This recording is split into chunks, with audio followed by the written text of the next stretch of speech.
വരുമ്പോൾ ഉപ്പാപ്പയുടെ പ്രസംഗം കേട്ടിട്ട് ആവേശഭരിതരായി വരികയാണ്. അല്ലാഹു റബ്ബി, 30 കൊല്ലം സമസ്തന്റെ ജനറൽ ബോഡി വിളിച്ചിട്ടില്ല. അപ്പോഴാണ് നമ്മൾ എന്ത് ചെയ്യണത്? സമസ്തന്റെ ജനറൽ ബോഡി വിളിക്കണത്. ആ ജനറൽ ബോഡി വിളിക്കണ സമ്മേളനം എവിടെ നിശ്ചയിച്ചു? 2 വാക്കാണ് പറയുന്നത്. സമസ്തന്റെ ജനറൽ ബോഡി എവിടെ? മമ്പർത്തപ്പാപ്പാന്റെ പരിസരത്ത് വിളിക്കാൻ തീരുമാനിച്ചു. മമ്പർത്തപ്പാപ്പാന്റെ പരിസരത്ത് തിരൂരങ്ങാടിയിൽ അന്ന് 3000 പണ്ഡിതന്മാർ സ്വകാര്യമായിട്ട് ബുക്ക് ചെയ്തു. ഞാനും വരാം. എന്തിനെ സ്വകാര്യമാക്കിയത്? ഇല്ലെങ്കിൽ വിവരം അറിയും. എന്താ വിവരം? യോഗം കഴിഞ്ഞ് തിരിച്ചു ചെല്ലുമ്പോൾ ഇമാമത്ത് ഉണ്ടാവില്ല, യോഗം ചെയ്ത് തിരിച്ചു ചെല്ലുമ്പോൾ ദർസ് ഉണ്ടാവില്ല. അങ്ങനത്തെ ഒരു സാഹചര്യത്തിൽ 3000 പണ്ഡിതന്മാർ രജിസ്റ്റർ ചെയ്ത് കഴിഞ്ഞു. ഞാനിന്ന് മലപ്പുറം ജില്ലാ SSFന്റെ പ്രസിഡന്റായിട്ട് കുട്ടിയാണ്. പടച്ചോനെ, കുട്ടികളെയും വലിയവരൊക്കെ കൂടിയിട്ട് ഒരു യോഗം ചേർന്നു. ഇനി പണ്ഡിത ക്യാമ്പിന് 8 ദിവസമേ ബാക്കിയുള്ളൂ. 3000 ആൾ രജിസ്റ്റർ ചെയ്തിരിക്കുന്നു. ഇന്നിപ്പോൾ നമ്മളത് കേൾക്കുമ്പോൾ തെക്ബീർ ചെല്ലാണ്. അന്ന് ഞങ്ങൾ കരഞ്ഞു. 3000 ആളുകൾക്ക് ഭക്ഷണം കൊടുക്കണ്ട, എന്ത് ചെയ്യും?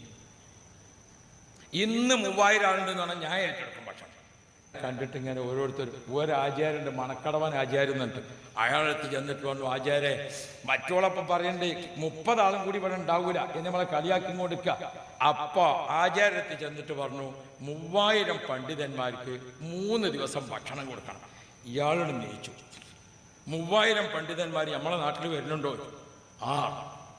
3000 ആൾ ഇവിടെ ഉണ്ടാവുക. എന്താ നിങ്ങൾ ഈ പറയണോ? പേര് ഒന്നും കൂടി പ്രായമുള്ള കാര്യം വരും.